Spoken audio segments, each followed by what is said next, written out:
Pour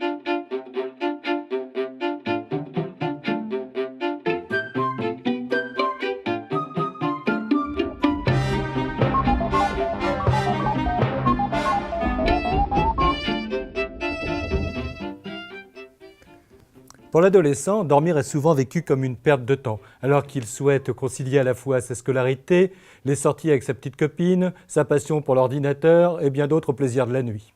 À ces éléments s'ajoute également souvent une consommation excessive de tabac, de café, voire même parfois d'autres excitants. Les insomnies les plus fréquentes sont les insomnies d'endormissement. Elles résultent du fait que l'adolescent va tenter de faire le soir tout ce qu'il n'a pas eu le temps de faire dans la journée. Du coup, il va lutter contre les phases d'endormissement naturel de son organisme et lorsqu'il va décider enfin de se mettre au lit, il va lui falloir attendre le prochain cycle de sommeil. C'est de ce fait qu'il a le sentiment de ne pas trouver le sommeil.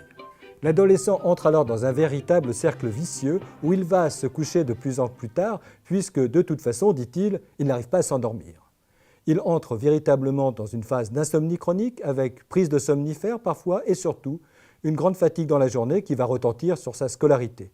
Il faut alors tenter de convaincre l'adolescent de se recaler sur des cycles de sommeil plus habituels, ce qui est sincèrement pas toujours le plus facile. Un autre type d'insomnie est représenté par les insomnies du petit matin. L'adolescent va se réveiller entre 4h et 5h du matin et ne va pas arriver à se rendormir jusqu'au moment du lever où là justement il se rendormirait pour toute la journée afin de ne pas affronter les difficultés de sa vie.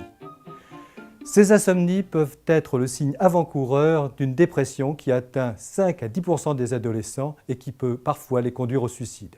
Il faut absolument évoquer ce problème avec l'adolescent lorsque les parents en sont conscients. Par contre, si un dimanche matin, vous le découvrez à 5h du matin, tout à fait réveillé mais avec un air très fatigué, ne vous inquiétez pas de trop, c'est sans doute qu'il vient de découcher et de rentrer en douce.